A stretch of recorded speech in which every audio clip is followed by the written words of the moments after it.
E nós da última vez começámos o capítulo 18 e eu vou, como já foi há algum tempo que nós tivemos a última mensagem a partir de Mateus, eu vou pedir que possamos ler novamente para estarmos dentro do contexto, a partir do versículo 1.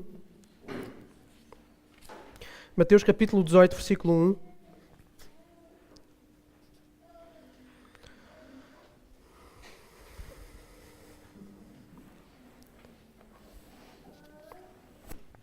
Vamos ler até ao versículo 10, que foi o que vimos da outra vez, ok? Naquela hora os discípulos se aproximaram de Jesus e perguntaram: quem é o maior no reino do céu? Jesus chamou uma criança, colocou-a no meio deles e disse: em verdade vos digo que se não vos converterdes e não vos tornardes como crianças, nunca entrareis no reino do céu. Portanto, quem se tornar humilde como esta criança, esse será o maior no reino do céu. Quem recebe uma destas crianças em meu nome, recebe a mim.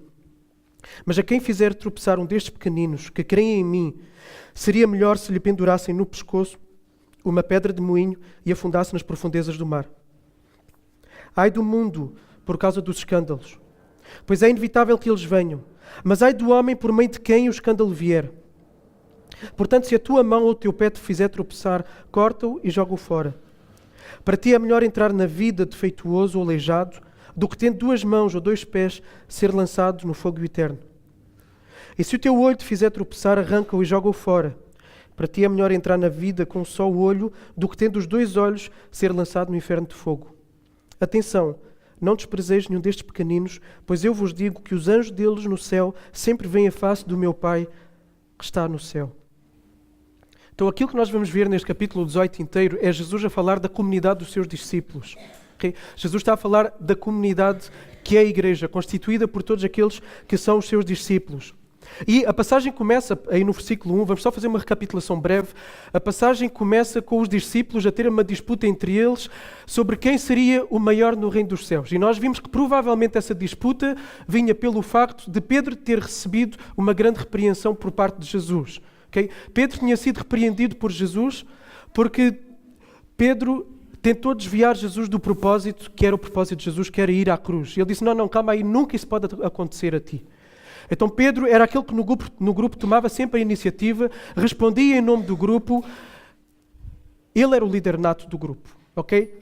Então depois de receber essa repreensão, antes ele tinha recebido um grande elogio, em que Jesus tinha dito, Pedro, sobre ti, sobre a rocha edificarei a minha igreja, e aí Jesus está a falar tanto de Pedro quanto a confissão que Pedro faz, porque nós não podemos desassociar a pessoa da confissão.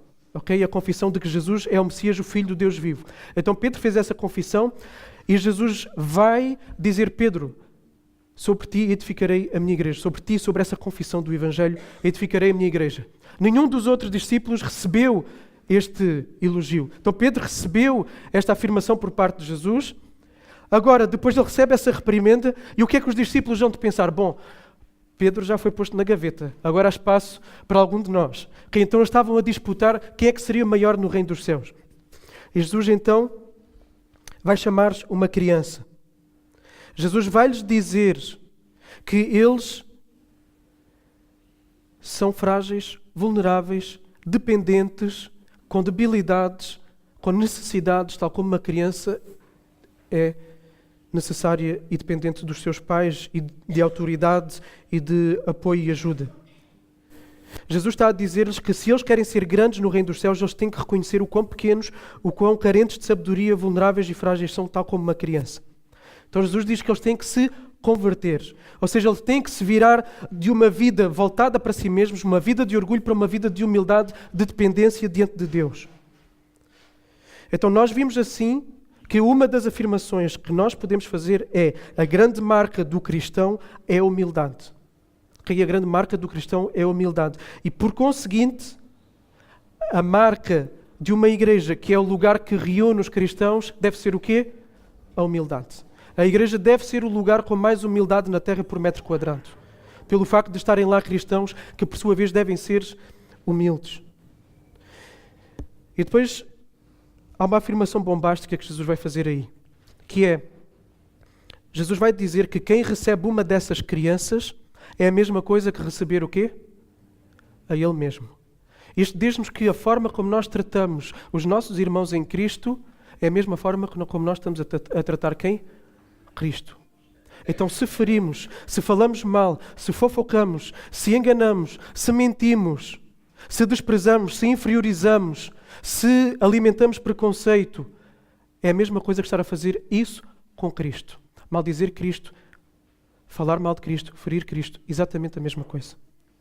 Há uma identificação tal entre Jesus e os seus discípulos que quem recebe um discípulo está a receber o próprio Cristo. Porquê? Porque o discípulo carrega o nome de quem? De Cristo.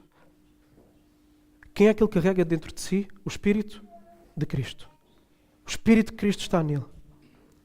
Então, por essa afirmação, nós percebemos o valor de um discípulo para o próprio Jesus. E tem tanto valor esse discípulo que Jesus vai dizer: quem fizer algum destes discípulos tropeçar, era melhor o quê? Era melhor que se lhe atasse uma pedra ao pescoço e se jogasse no fundo do mar. Ou seja, era melhor que nem existisse. E Jesus aqui foi bem duro. E nós vimos que as coisas pelas quais nós somos capazes de ser mais duros e mais intransigentes são as coisas que nós valorizamos mais, são as coisas que nós mais amamos. E Jesus está a demonstrar isso então. O seu amor vai ao ponto de ele tratar com esta dureza aqueles que fazem os seus tropeçarem. Por isso, quem de facto ama Cristo terá que obrigatoriamente amar o seu irmão. Não irá fazê-lo tropeçar. Quem peca contra o irmão, peca contra Cristo. Ok? Por isso é que a ceia do Senhor não pode ser vista apenas como um elemento vertical, ela tem que ser vista como um elemento horizontal. Porque nós temos a tendência de, quando tomamos a ceia, de confessarmos os nossos pecados diante de Deus. Mas o ponto é, se eu falhei com um irmão meu, eu falhei para com Deus também. Então, se eu quero pedir perdão a Deus por causa de algo que eu fiz contra o outro, eu tenho que primeiro ir pedir perdão ao outro. Por isso que a ceia é um aspecto comunitário. É o corpo. Vimos também que quem é verdadeiramente rigoroso consigo mesmo perceberá que tem muitas mãos e pés a cortar. Se a tua mão te faz tropeçar, corta. Se o teu pé te faz tropeçar, corta. Se o teu olho te faz tropeçar, arranca-o. Então nós temos muitos motivos de arrependimento. Nós temos muitas fontes de tentação. E quanto mais nós estivermos conscientes disso, mais nós vamos olhar para o outro como? Com humildade. Não vamos olhar para o outro com superioridade. Porque nós sabemos quem somos, sabemos daquilo que somos feitos e sabemos que temos mãos para cortar. Por isso não vamos andar a desmembrar os outros irmãos, vamos andar a nos automutilar. Por isso, a verdadeira igreja é aquela igreja que se automutila, não é a igreja que mutila os outros. Essa foi uma afirmação que nós vimos também. Então, cada discípulo deve ser tratado com humildade, não com desprezo e arrogância, e quem fizer tropeçar algum dos discípulos, levando a pecar, é alvo da forte repreensão de Cristo. Então, nós vimos assim, da outra vez, que o discípulo dentro da comunidade dos seguidores de Cristo tem tanta importância que Cristo se identifica com cada um individualmente. Em segundo lugar, os anjos estão de olho nos discípulos de Jesus, prontos para socorrê-los, como também diz o texto de Hebreus, capítulo 1. E agora nós vamos ver uma terceira razão que demonstra o valor do discípulo da comunidade de seguidores de Cristo para o próprio Deus. É isso que nós vamos ver hoje. Por isso que eu quis fazer este contexto. Então, vamos ver só 3 versículos. E vamos para o versículo 12. Vamos saltar o 11, eu vou já explicar porquê.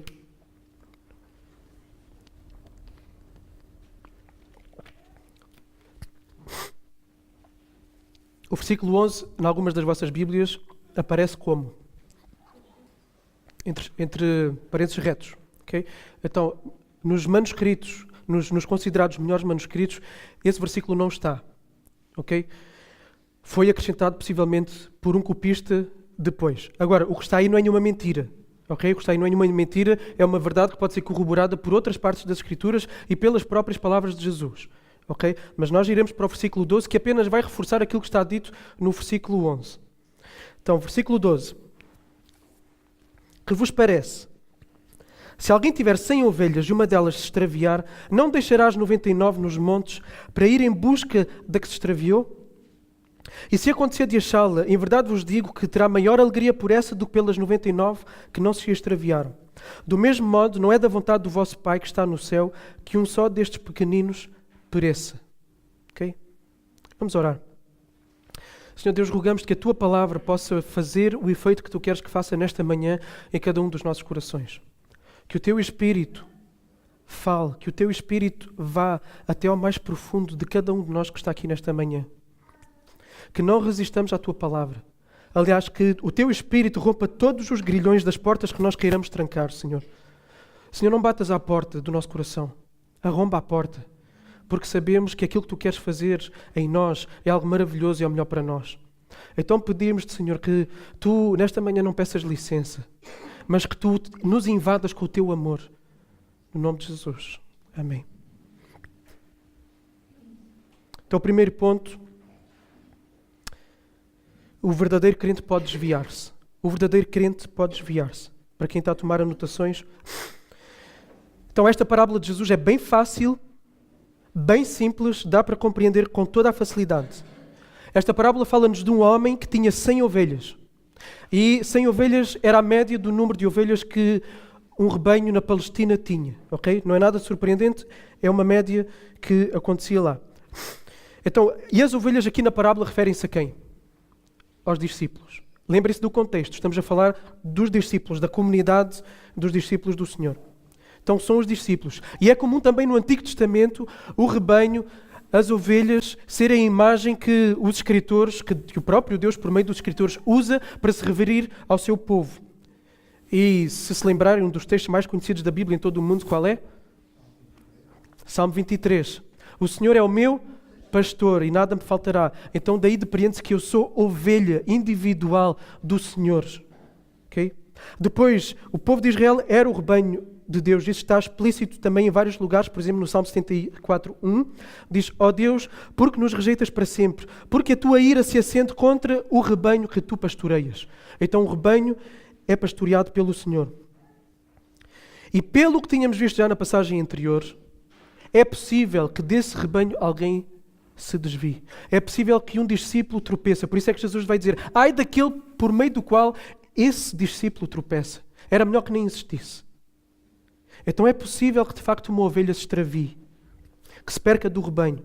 Então é possível que um discípulo de Jesus se desvie. Um verdadeiro discípulo se desvie. Deixa de ser ovelha por ser desviado? Não deixa de ser ovelha. Continua a ser ovelha, mas extraviou-se. É algo que de facto pode acontecer. E Jesus, antes, ele tinha dito exatamente isso. Ai do mundo por causa dos escândalos, porque é inevitável que alguns tropecem. Mas ai daquilo por meio do qual o escândalo vem. Então é uma verdade que pode ser real. Um crente pode se desviar. Um exemplo de alguém que se afastou de Deus e da sua vontade foi David. Ok? David. Um dos reis de Israel. E atenção que o extravio dele não foi pequeno, não foi uma coisa mínima. Ele não disse um palavrão. Ele não explodiu em ira com a esposa.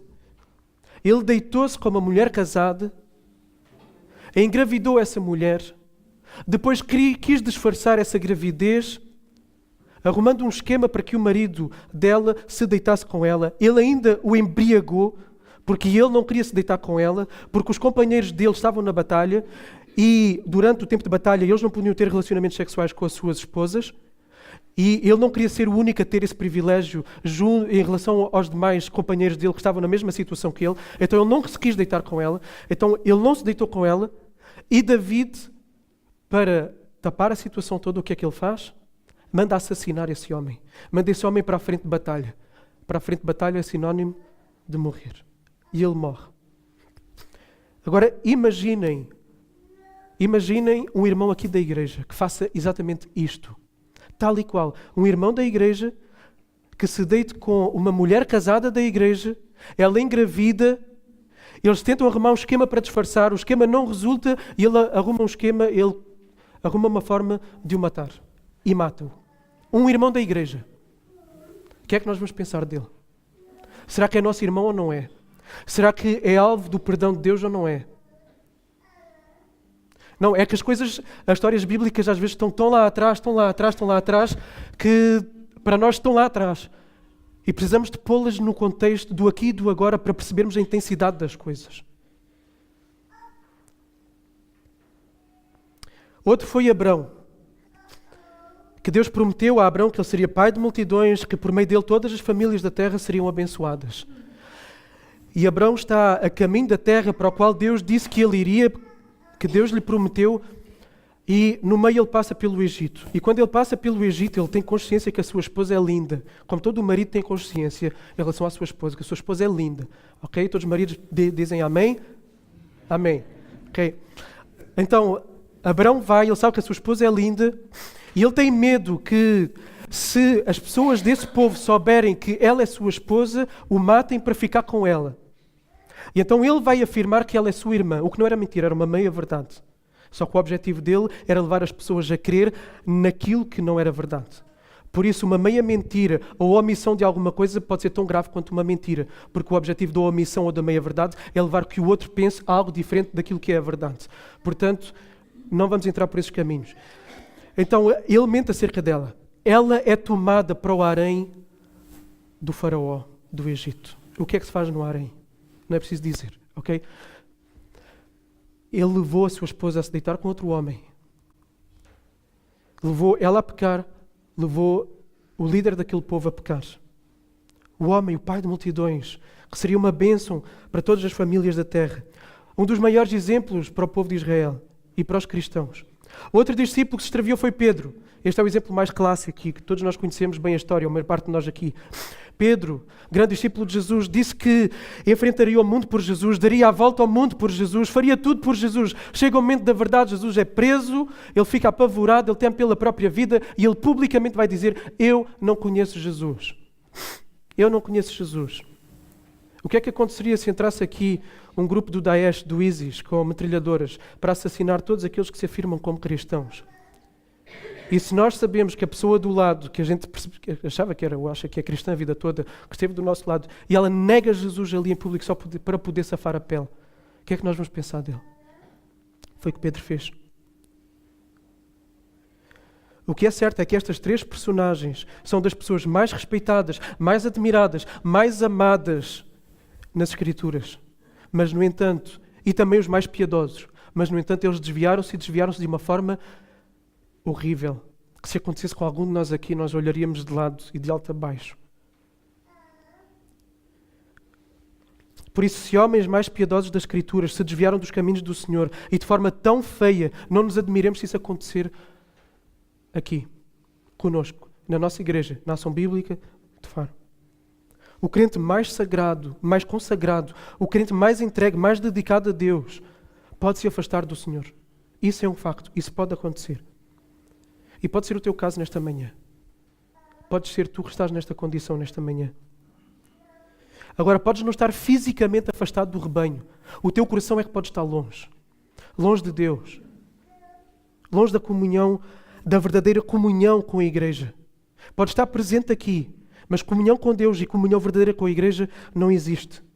Podes saber muita coisa do Evangelho, podes saber muita coisa das Escrituras, podes já ter sido batizado, podes participar de ministérios, podes ter já tido momentos muito bons com Deus, em que lembras perfeitamente da tua conversão, lembras-te perfeitamente também de momentos em que sentiste perfeitamente e de uma forma inegável a bênção de Deus na tua vida, experiências que tiveste com Deus e que isso foi inegável. Mas neste momento, teu coração está longe, está afastado, está extraviado. E se calhar fazes coisas que ninguém sabe, que ninguém vê, mas todavia estás aqui várias vezes de corpo presente. Ou então sabes que tens vivido tão longe de Deus, tão longe da sua vontade, que as coisas que tu fazes lá fora, se tu abrisses a boca para contar aqui, à frente de toda a gente, tu correrias com vergonha. Com vergonha. Coisas que até para muitos que não são crentes são reprováveis, são vergonhosas. Por outro lado, podes estar afastado de Deus, extraviado, sem fazer coisas escandalosas, ok? Sem cometer grandes pecados. Simplesmente tens negado a Deus no teu dia-a-dia, não tens buscado na leitura da palavra, na oração, não tens procurado servir o irmão, não te procuras envolver na comunhão da igreja. O teu coração está completamente frio, indiferente em relação às coisas de Deus. Ouves as coisas de Deus e quase que dormes na igreja. Em casa não tens vontade nenhuma de ler a Bíblia e nem a lês. Quando cantamos, mal abres a boca para cantar, o teu coração não está naquelas palavras. O teu coração está frio, indiferente. Mas houve um dia que foi diferente. Houve um dia em que o teu coração se derretia diante de Jesus.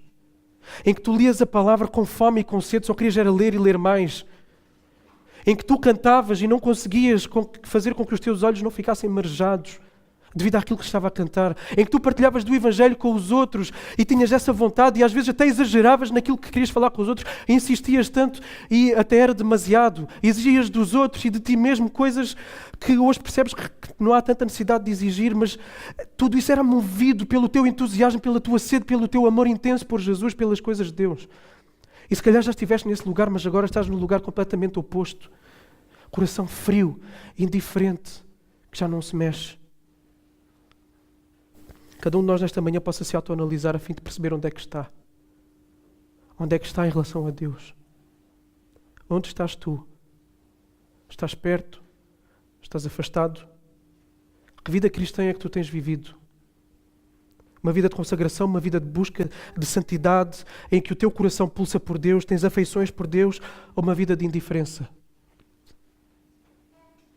Ou uma vida de pecado consciente e impermanente? Eu tenho estes pecados e eu sei que os tenho e estou lá e eu não quero largá-los. É essa a tua situação?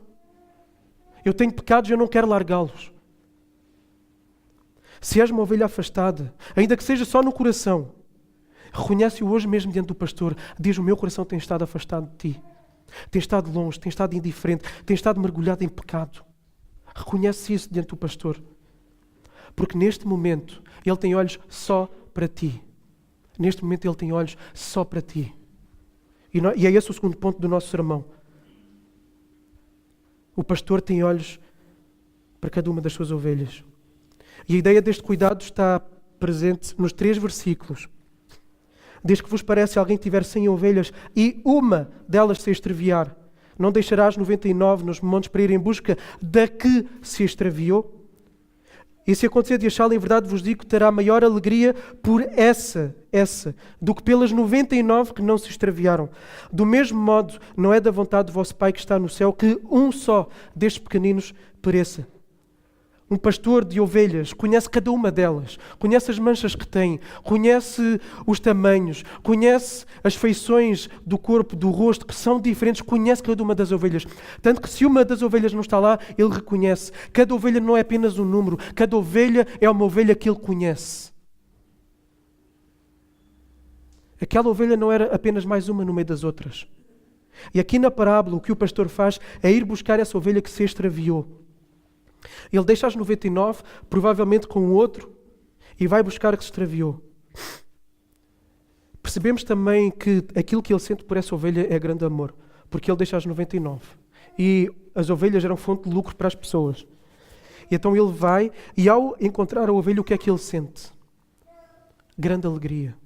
Grande alegria. Isto demonstra o amor do pastor por cada ovelha de forma individual. O amor de Deus é tal que Ele cuida de forma individualizada de cada filho seu. Até porque uma outra linguagem mais forte ainda que a Bíblia utiliza para se referir aos crentes é de filho. Por muitos filhos que um pai tenha, o amor que tem para cada um dos filhos é um amor individualizado. Não é um amor que tem que ser repartido por todos os outros filhos e por isso de 100% ele passa para 30% ou 20% ou o que for, consoante o número de filhos. É um amor que é individualizado por cada um dos seus filhos. Cada filho é um filho diferente e alvo do mesmo amor. Um pai também sabe que se um filho estiver a ir por um mau caminho, se um filho se desviou, se o filho está a fazer coisas más, coisas que são más para o seu bem-estar emocional, para o seu bem-estar físico, para o seu bem-estar espiritual, e está obstinado nisso, ele sabe que se um dia esse filho voltar, a alegria naquele momento vai ser mais intensa do que a alegria de ter os outros filhos ali. Não quer dizer que ele ama menos os outros filhos, mas é porque aquele filho que estava perdido voltou para casa. E é uma alegria intensa para um pai. Um dos textos mais bonitos que manifesta o conhecimento individualizado de Deus por cada um dos seus filhos está no Salmo 139. E eu peço que possamos abrir. Vamos fazer essa leitura. Salmo 139.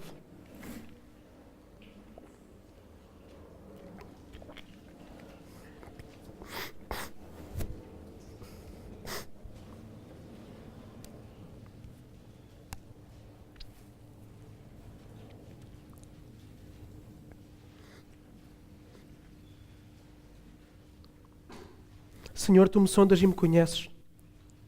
Sabes quando me sento e quando me levanto. Conheces de longe o meu pensamento. Examinas o meu andar e o meu deitar. Conheces todos os meus caminhos.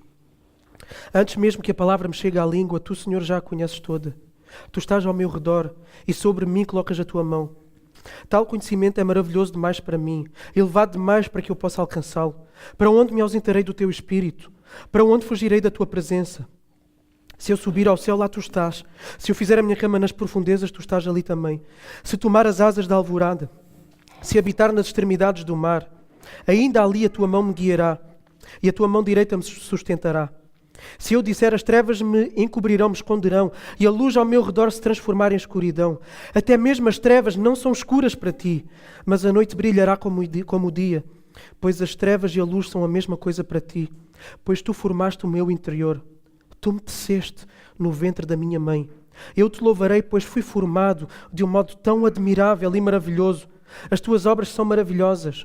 Tenho plena certeza disso. Os meus ossos não Te estavam ocultos quando em segredo fui formado e tecido com esmero nas profundezas da terra. Os Teus olhos viram a minha substância ainda sem forma. E no Teu livro os dias foram escritos, sim, todos os dias que me foram ordenados, quando nenhum deles ainda havia. Até aqui. O Senhor conhece de forma individualizada cada um. Cada um. O próprio Salmo 23 dá a ideia de um cuidado individualizado. Por isso é que as pessoas gostam tanto desse salmo. O Senhor é o meu pastor. O meu pastor.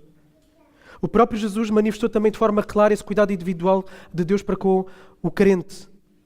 Jesus diz lá em Lucas 12:7, até os cabelos da vossa cabeça estão todos contados. Estão todos contados. Não temais, pois valeis mais do que muitos passarinhos. Então Deus sabe o número de cabelos que cada um tem. Sabe todos os detalhes, os mínimos detalhes da vida de cada um. E esse é o ponto de Jesus aqui. Ele ama cada um de nós de forma individualizada. Nós não somos número para Deus. Ele ama-te. Sim, o Deus triuno, Deus Pai, Deus Filho, Deus Espírito Santo ama-te e cuida de ti. E cuida de ti de forma personalizada. Ele conhece as tuas necessidades. Ele conhece as tuas dores. Ele conhece o teu sofrimento. Ele conhece aquilo que tu pensas e que mais ninguém sabe. Ele conhece a complexidade da tua mente, do teu coração. Ele conhece as tuas lutas que tu travas e que são tão dolorosas no teu dia-a-dia e que se calhar na igreja ninguém sabe e que se calhar ninguém sabe em lugar algum. Deus conhece. Deus conhece. Se tu és filho de Deus, tu foste amado desde antes da eternidade. Porque o Pai te escolheu desde lá de antes da eternidade. Antes de tu nasceres, tu foste eleito pelo Pai. E a Trindade toda engendrou um plano para te salvar da tua condenação. Deus Pai te elegeu desde a eternidade. Deus Filho Jesus Cristo, que não precisava, não devia favor a ninguém, abandonou a glória que era própria de ser Deus, se esvaziou, submeteu-se à humanidade, a uma natureza limitada para sofrer horrores na cruz do Calvário. O Espírito Santo aplicou essa obra que Jesus fez na cruz no teu coração para tu poderes ser regenerado, para tu poderes ser salvo, para tu poderes olhar para Cristo como teu único e suficiente Salvador.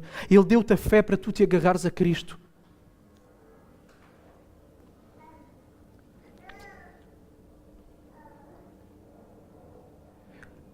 Há pessoas que as suas mães podem ter querido abortá-las e que não foram abortadas.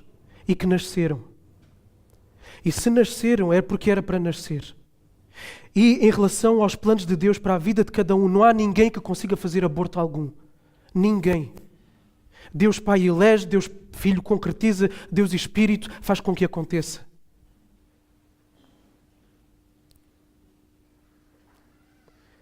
Deus ama-te da forma como mais ninguém na vida te amou ou te poderá amar. Agora é verdade, sim, os teus pais, os teus cônjuges, algum familiar ou alguma pessoa extremamente significativa para ti podem te amar de uma forma que tu reconheces que mais ninguém nesta terra te ama dessa mesma forma. Mas sabe que se sentes grande amor por parte dessa pessoa, o amor de Deus por ti é ainda maior. É ainda maior. E ainda que, e pode acontecer caso de alguém aqui nesta manhã que nunca foi, nunca se sentiu amado por ninguém, que venha de uma família desestruturada, que não tenha sentido amor por parte dos seus pais, que ao longo da sua vida aquilo que tem sentido é rejeição, é traição, é quebra de confiança. Deus ama-te como nunca ninguém te poderá amar nesta vida. Esse amor fez com que Ele enviasse o seu próprio Filho para morrer no teu lugar. Esse amor faz com que todos os teus pecados, todas as coisas piores que tu já fizeste na vida, e podem ter sido muito graves, esse amor faz com que tudo isso possa ser perdoado em Cristo Jesus. Não porque Ele fecha os olhos à injustiça, mas porque Ele, sendo justo, aplica essa justiça que devia cair sobre ti, sobre o seu próprio Filho. É aí que se manifesta o amor. É aí que a justiça e a graça se encontram numa maravilhosa dança de amor em teu favor, na cruz do Calvário. E Ele te amou. E este é um dos aspectos mais lindos do amor de Deus. É que Ele nos amou, mesmo quando nós não queríamos saber dEle absolutamente para nada. Ele nos amou, porque Ele foi nos buscar a esse lugar. E nós, que éramos seus inimigos, que não queríamos saber nada dEle, como nós cantámos há pouco, Ele fez-nos sentar à sua mesa, como filhos, para todo o sempre. Para todo o sempre. Mas Ele ouve cada uma das nossas orações, Ele ouve cada uma das tuas orações. Ele sabe cada uma das tuas interrogações. E se nós formos ver os salmos, são riquíssimos, por isso é que nós devemos fazer dos salmos nossas orações. Os crentes de toda a história da igreja faziam dos salmos a sua vida devocional. Nos salmos nós encontramos expressões das angústias, expressões politicamente pouco corretas do crente para com Deus. Onde estás? Porque me abandonaste? Porque demoras? Porque a tua mão não age? Uma série de dúvidas, uma série de questionamentos que são levantados, perplexidade. Deus conhece cada uma das tuas perplexidades e Ele ouve cada uma delas nos teus pensamentos, aquilo que tu não compreendes, as tuas dúvidas, tudo. Ele conhece cada pensamento que se deita na tua almofada a cada noite. Ele sabe que neste momento tu estás longe, que tu estás frio, estás afastado, tu estás indiferente, tu estás mergulhado no pecado. Ele sabe. Mas ninguém aqui pode saber. Ou alguns podem saber, mas Deus de certeza que sabe. E deixa-me dizer uma coisa. Tu não és mais um crente aqui na igreja. Tu não és mais um membro aqui da igreja. Tu não és mais uma pessoa sentada na cadeira nesta sala. Tu és um discípulo amado, profundamente amado por Jesus. És alvo do cuidado amoroso e individualizado do Deus Todo-Poderoso. Do Deus que é o ser que é completamente inigualável no universo. Em cujas mãos os exércitos mais poderosos do mundo são como grãos de areia, são nada. Ele sustenta cada átomo e cada planeta ao mesmo tempo. Ele sustenta cada batida de coração de cada ser humano. Ele sabe de cada gota de água que está em todos os rios, todos os oceanos, em todas as canalizações, em todas as garrafas. Ele sabe de cada pena de pássaro que está em cada asa. Ele sabe de cada átomo, de tudo aquilo que existe. Ele sabe de tudo. E esse Deus que sabe de tudo, sabe de ti e te ama. E te ama. Ele sabe quem tu és. Ele sabe onde tu estás neste momento. No teu coração, Ele sabe. Mas o mais surpreendente ainda está por vir. É o próximo ponto. O pastor vai sempre até onde a ovelha desviada está e trá-la de volta. Então nós vimos o pastor deixa as 99 e busca a ovelha que se extraviou. A ovelha é trazida de volta à grande alegria. E Jesus depois vai dizer que da mesma forma não é da vontade do Pai que nenhum dos seus tropece, caia em ruína. E aqui o texto faz conexão então com a passagem que nós vimos anteriormente, onde Jesus defende com tudo os seus discípulos. Defende com tudo os seus discípulos, se identifica com os seus discípulos. Ele vai dizer, só para recapitular, que quem recebe um discípulo, recebe ele mesmo. Ele identifica-se com os discípulos. Os anjos estão de olho nos discípulos de Jesus. E agora nós vemos que Deus vai buscar cada um desses discípulos que eventualmente se extravie. Deus vai buscar. E por causa disso, deve haver também temor da nossa parte em relação à forma como se trata os outros. Porque o amor de Deus por essa pessoa é tal que Ele vai buscar onde quer que seja. Vai buscar onde quer que seja. Jesus, num outro momento, onde se apresenta a si mesmo como pastor, Ele vai reforçar aquilo que Ele está a dizer aqui. E vai deixar mais clara esta ideia de que nenhuma ovelha que é ovelha de verdade se perde. Está lá em João 10, 26 a 29. Mas vós não credes, porque não sois das minhas ovelhas. Estas, as minhas ovelhas, ouvem a minha voz. Eu as conheço e elas me seguem. Dou-lhes a vida eterna e jamais perecerão. Ninguém as arrancará da minha mão. Meu Pai que as deu para mim é maior do que todos e ninguém pode arrancá-las da mão do meu Pai. Então existe um compromisso de Deus para com cada uma das suas ovelhas. Como eu disse há pouco, não há nada que possa levar uma ovelha das mãos de Deus. Nada, porque Deus é o ser mais forte, mais poderoso do universo. E é isto que Jesus está aqui a dizer. E este discurso aqui de Jesus parece aquele discurso dos filhos quando falam dos pais. Quando os filhos são pequenos, quando os filhos crescem, ficam adolescentes, deixam de falar isto dos pais. Mas quando os filhos são assim crianças, eles dizem isto aqui que Jesus disse. O meu Pai que as deu a mim é maior do que todos. O meu Pai é melhor do que todos os pais. O meu Pai é mais forte de todos. Quem Jesus está a dizer isso? E pelo facto do Pai ser o mais forte de todos, ninguém pode arrancar as ovelhas da sua mão.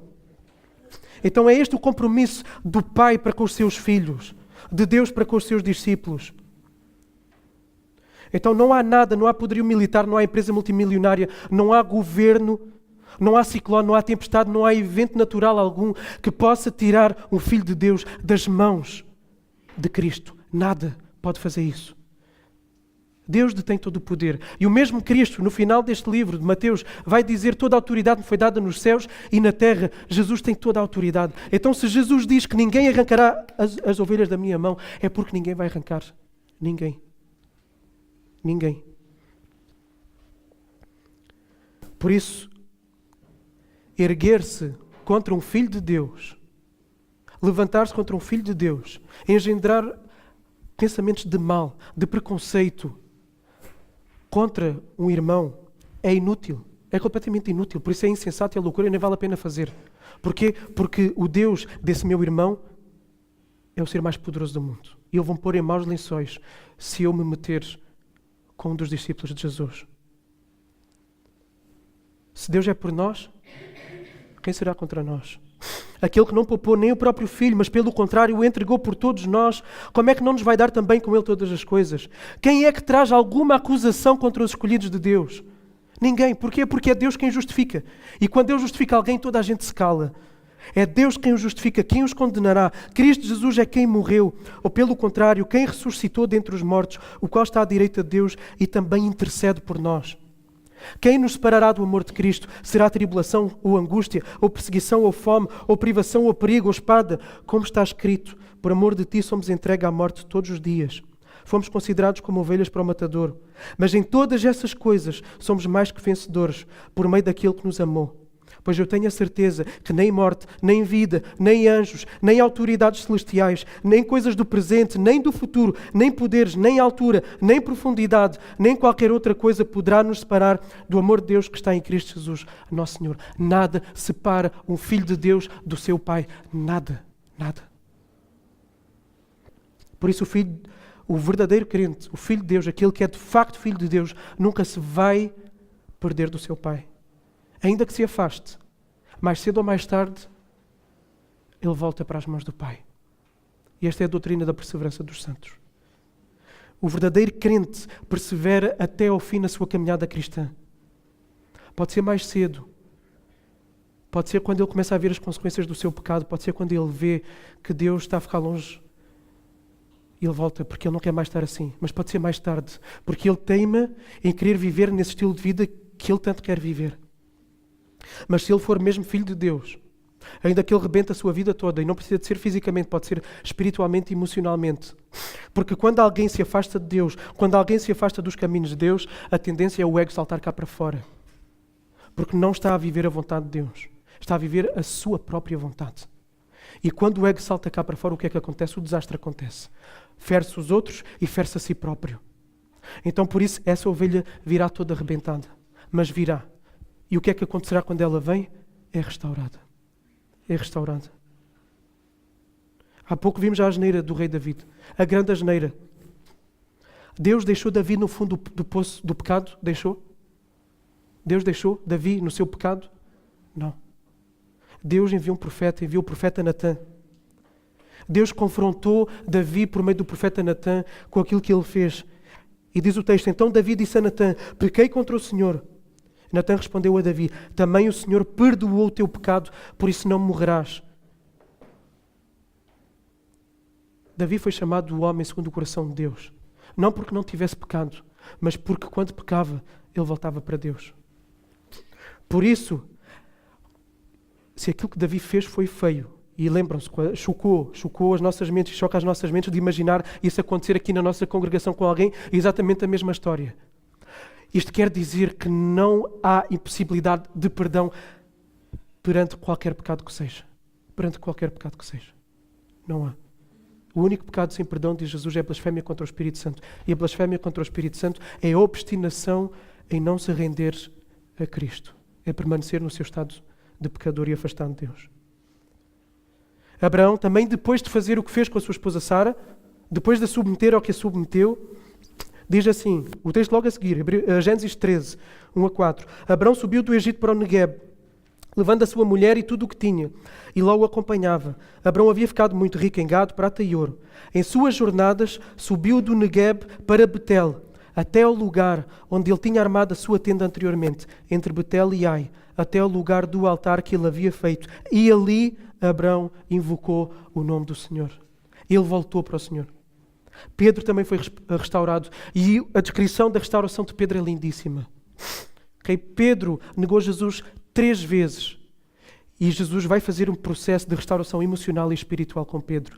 Quantas perguntas Jesus vai fazer a Pedro? 3. Tu me amas, Pedro? 3 vezes. E vai conduzir Pedro a perceber que afinal o amor que Pedro dizia lá atrás que tinha por Jesus não era assim tão grande. Mas ele afirma que ama Jesus.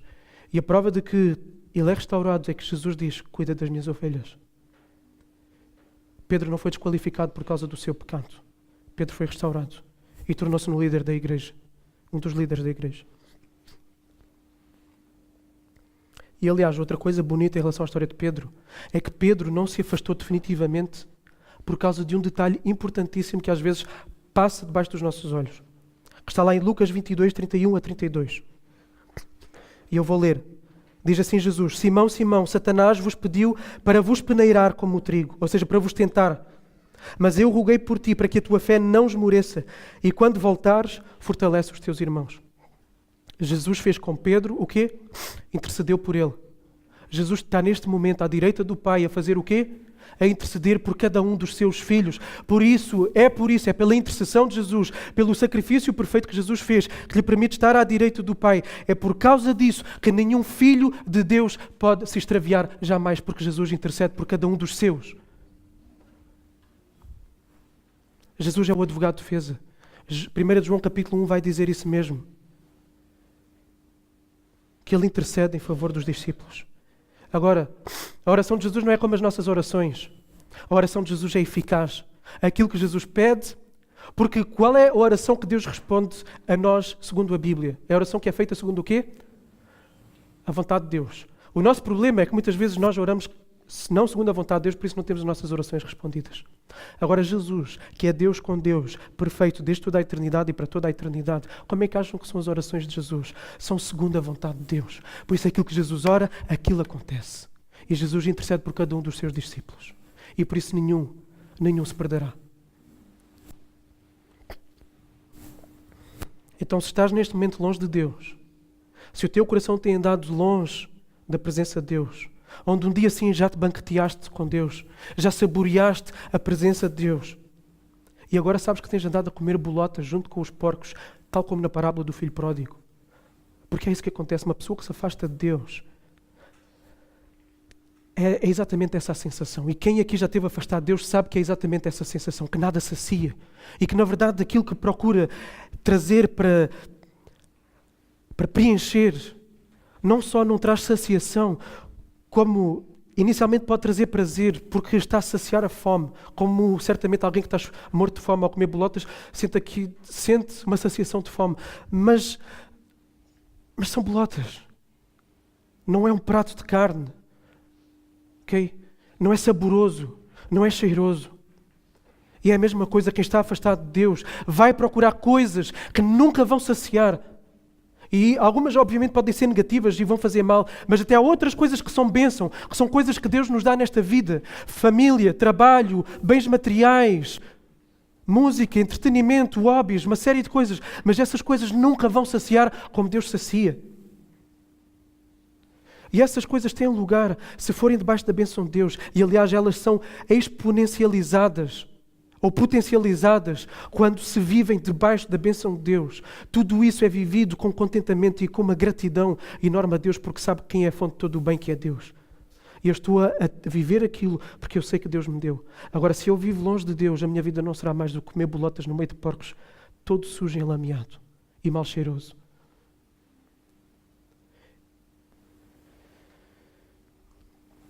Então, se a tua situação é esta, sabe que Deus nesta manhã está a ir ao teu encontro. Porque quando a palavra de Deus é aberta, é Deus a falar. É Deus a falar. E se tu estás longe, se tu tens andado longe, seja só no teu coração, seja em práticas de vida, seja como for, se tens andado longe, Deus está a ir ao teu encontro nesta manhã. Porque quando Deus fala, nós ouvimos. E Deus está a falar contigo nesta manhã. Por isso, ouve a voz dele. Ouve o chamado dele para voltares. Ouve, volta para os braços do Pai, volta para os braços do pastor. Por todo esse tempo que tu tens andado longe, Jesus tem intercedido por ti. Jesus tem intercedido por ti. E se tens andado longe de forma consciente, ou se por meio das circunstâncias tens permitido que o teu coração tenha esfriado, o amor e a graça de Deus por ti é tal que Ele tem continuado a interceder por ti, e Ele intercederá por ti até o dia em que tu voltares para Ele. Ele não deixará de interceder por ti nunca, nem que seja quando estiveres no teu leito de morte, com 89 anos. Deus vai-te buscar e vai-te trazer de volta.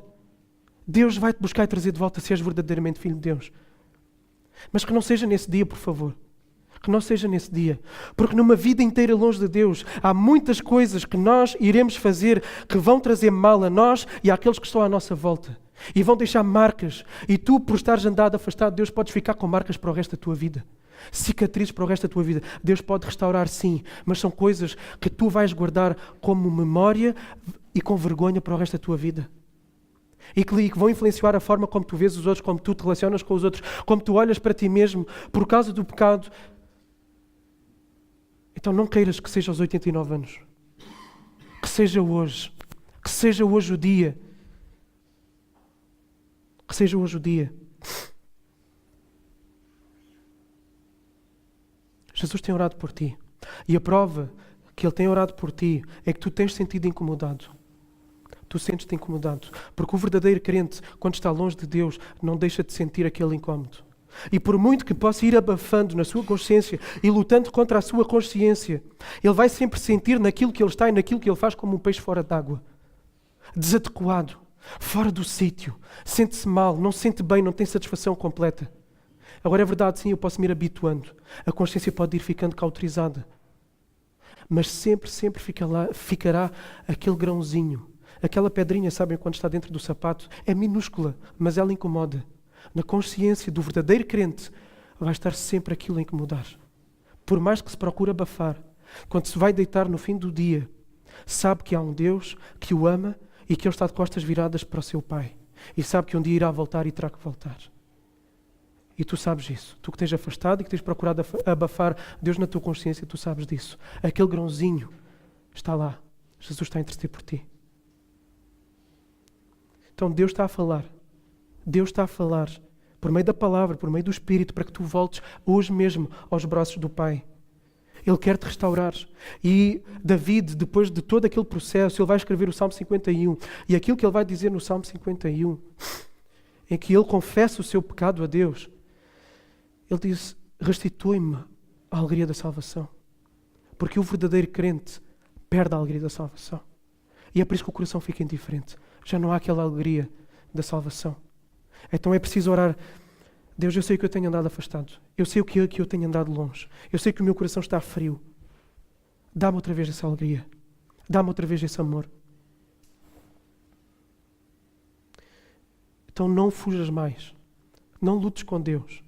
Para de lutar com Deus. Porque se és filho de Deus, Ele vai ganhar essa batalha. Se és filho de Deus, Ele vai-te buscar mais cedo ou mais tarde. Podes dar a volta que tu quiseres, mas Deus vai-te buscar.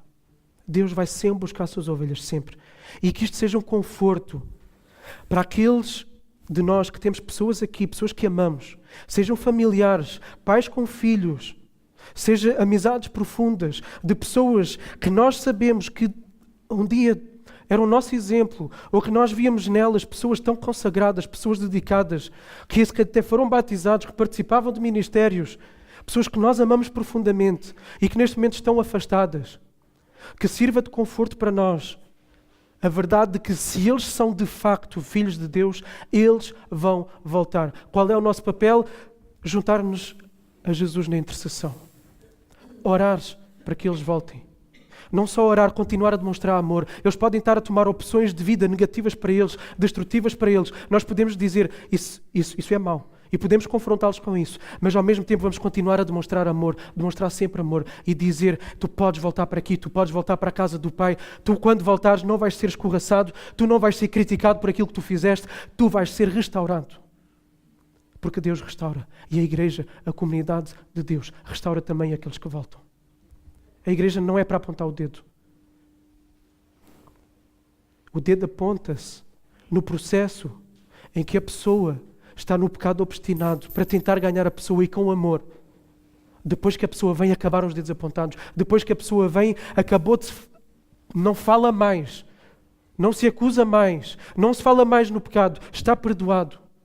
É a hora da restauração.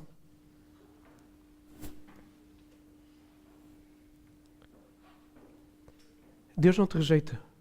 Deus não te rejeita se estás afastado dele. Tenhas feito o que tiveres feito, volta a ele. Deus não te vai rejeitar, Deus vai te restaurar.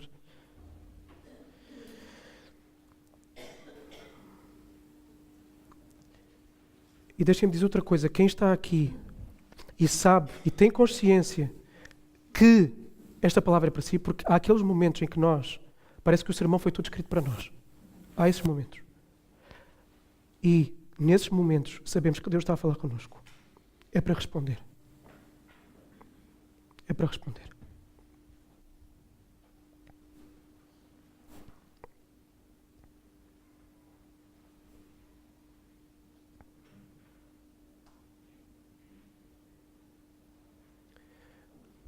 Pode ser também que haja aqui pessoas que já ouviram várias vezes o Evangelho, que já participaram da vida da igreja, que se afastaram e que não sentem incómodo nenhum.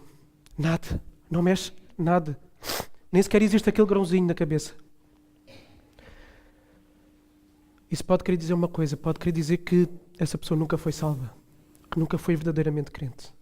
Okay? Porque comportamento social é fácil de ser imitado. Nós inserimos em contextos, somos influenciados, imitamos, temos a mesma forma de falar, a mesma forma de vestir.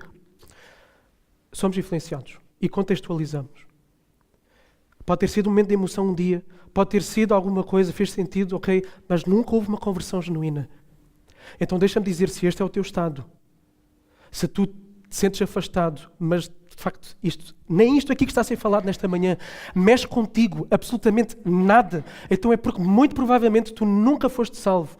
E aí a tua condição é pior do que aquilo que está afastado, porque aquilo que é verdadeiro e está afastado Deus vai buscar, enquanto que tu estás a caminho da condenação eterna que é o inferno. Mas para ti também há esperança, porque Jesus veio para o pecador, Jesus veio não para aqueles que são sãos, mas para aqueles que estão doentes, para aqueles que reconhecem. Então aquilo que tens que fazer nesta manhã é reconhecer, eu preciso da salvação que há em Cristo. E eu achava que eu era alguma coisa, eu não sou nada. Eu achava que era crente, mas afinal eu não sou. Rende-te a Ele nesta manhã, abre o teu coração a Ele, permite que o Espírito Santo trabalhe no teu coração e, aliás, não precisas permitir porque Ele vai trabalhar. Responda a Ele, vais, ouve a sua voz. Ele diz, vinde a mim todos vós que estáis cansados e oprimidos, eu vos aliviarei. Vai, rende a Ele, crê que o sacrifício dEle perdoa todos os teus pecados. Arrepende os teus pecados e vira-te para Ele. Sejamos gratos a Deus por tamanho amor por nós. E com isto aqui, e com o que Jesus vai falando aqui, nós podemos ver que a igreja é a comunidade de todo o mundo mais amada. A igreja de Jesus é a comunidade mais amada, é a família mais amada. Não há instituição nenhuma na terra mais amada do que a igreja. Não há. E por um tipo de amor que não é possível encontrar em mais lado nenhum. Um amor que é incomparável, de tão intenso que é, sem limites, profundo, imensurável, estável, incondicional, não varia. Não varia. Ao mesmo tempo fica para nós, se por um lado devemos ser gratos por tamanho amor, fica para nós a chamada de atenção. Porque o discípulo de Jesus que está sentado do teu lado, na tua cadeira, do lado, é valioso aos olhos de Deus. É valioso aos olhos de Deus. Ao ponto de Jesus se identificar com ele, ao ponto dos anjos não tirarem os olhos dele e ao ponto do Pai ir buscar esse discípulo se ele se desviar onde quer que seja. Por isso não sejas pedra de tropeço para ele, nem contribuas para o seu tropeço. Não peques contra o irmão teu. E se isso acontecer, porque acontece? Acontece. Temos que pedir perdão. E é preciso coragem para pedir perdão, é preciso engolir o orgulho para pedir perdão. Se sabes de alguém que está longe da comunhão da igreja e de Deus, ora por essa pessoa. Eu volto a reforçar este aqui. E certamente vem nomes à nossa mente. Pessoas que até nós oramos na nossa reunião de oração. Pessoas que nós sabíamos que podíamos estar aqui. Pessoas que nós sabemos qual era a cadeira que eles habitualmente sentavam. Vamos orar por elas. Vamos chamá-las para tomar um café. Perguntar como é que estás. Não é para chegar lá, então não tens ido à igreja. Não, perguntar como é que estás. Como é que está a tua vida. Em que é que eu te posso ajudar. Posso orar por ti e orar. E ir aquecendo o coração daquela pessoa com o amor de Deus. E a pessoa vai sendo atraída, porque Deus atrai, diz lá no Antigo Testamento, com laços de amor, com cordas de amor. E mais, quando nós, sempre que formos usados para trazer alguém assim, a alegria que o pastor sente em trazer essa pessoa de volta será partilhada connosco. Nós sentiremos alegria por Deus nos ter usado para trazermos alguém de volta. Deus traz os seus de volta. Será que sou eu o instrumento que Deus vai usar para trazer aquele irmão que está na minha cabeça neste momento afastado de volta? Pode ser que sim. Então procuremos aqueles que estão longe. Oremos por eles.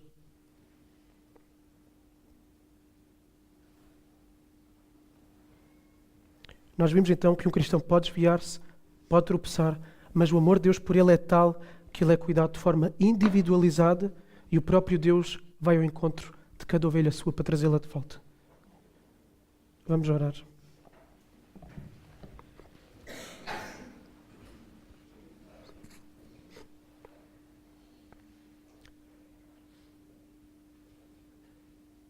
Senhor, aquilo que nós vivemos como teus filhos é algo completamente incomparável a qualquer outra coisa nesta vida. O amor que tu derramaste em nós para sermos salvos, o sacrifício, nós completamente imerecedores. E mais, e Senhor, o escandaloso aqui é que depois de receber tamanho amor, nós ainda cuspimos no prato em que comemos e nos afastamos de ti. Mas Senhor, é aí que a tua graça se mostra ainda maior e a graça sobre graça. A tua graça nos encontra sempre onde nós estamos, seja onde for. Estejamos como estivermos, frios, sujos em pecado, ou pertinho de ti. A tua graça nos encontra em todo o lugar, sempre, e pronta a ser derramada de uma fonte completamente inesgotável. Senhor, isso é maravilhoso. Não vamos encontrar este amor em lugar nenhum. E Senhor, por favor, eu te peço que nesta manhã, que se está aqui alguém que não sabe o que é ser amado, que nesta manhã saiba que pode ser amado por ti de uma forma profunda, inigualável, incomparável, sem limites. Eu peço que está aqui alguém que ainda não é teu, atrai-o pelo teu amor, leva-o a confessar o seu pecado, a render-se a ti. Fale, filho, e senta-o à mesa do banquete do amor. E aqueles que têm dado longe, suplico-te no nome de Jesus, no poder do teu Espírito Santo, vai até esse coração, vai até lá, arromba a porta e traz de volta, Senhor. Traz de volta os teus filhos que têm dado longe, que têm andado esfriados, Senhor, indiferentes. Conquista-os com o teu amor, conquista-os com a tua graça. Mostra-lhes que não há mais nada nesta vida como tu e que uma vida ao teu lado é melhor do que qualquer outra oferta que o mundo possa fazer, Senhor. Mostra-lhes isso, que seja tão real e tão palpável para eles, que não queiram fazer outra coisa senão voltar para Ti. E ajuda-nos a sermos instrumentos Teus nas Tuas mãos para que essas pessoas voltem. Toda a glória a Ti, Senhor, pela Tua graça que nos encontra. Muito obrigado. Em nome de Jesus. Amém.